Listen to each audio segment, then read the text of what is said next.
Sinagawa ng Regional Mobile Force Battalion ng NCRPO ang kanilang monthly rank inspection upang tiyakin ang disiplina at profesionalismo sa hanay ng kapulisan.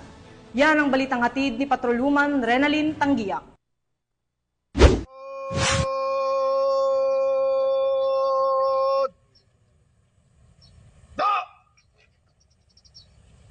Sa ilalim ng mahigpit na pagsunod sa LOI Tamang Bihis, isinagawa ng Regional Mobile Force Battalion ng NCRPO ang kanilang monthly rank inspection.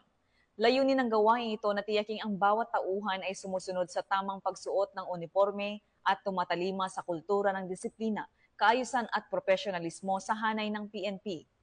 Sa isinagawang Police Information and Continuing Education, muling ipinaalala ni Police Lieutenant Melanio A. Tumitit Jr. ang 5 strategic directives ni Police Major General Anthony A. Aberin, Regional Director ng NCRPO.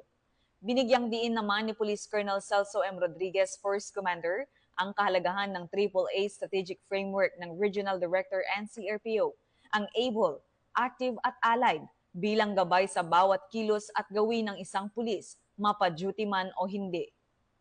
Mariin din ang kanyang paalala tungkol sa zero tolerance policy ng PNP laban sa anumang anyo ng misconduct, kapabayaan o paglabag sa mga alituntunin ng organisasyon. Dagdag pa rito, inatasan niya ang lahat ng kapulisan na alagaan ang mga police-issued equipment gaya ng baril at sasakyan. Dapat anya gamitin lamang ang mga ito sa legal at opisyal na operasyon. Ang monthly rank inspection ng RMFB ay higit pa sa isang simpleng pag-inspeksyon ng uniforme.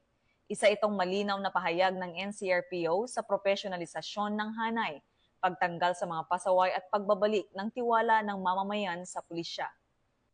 Mula dito sa RMFB NCRPO, ako po ang inyong Police News Network Correspondent, Patrolwoman Renalyn Tanggiak, alagad ng batas, tagataguyod ng Balitang Pulis.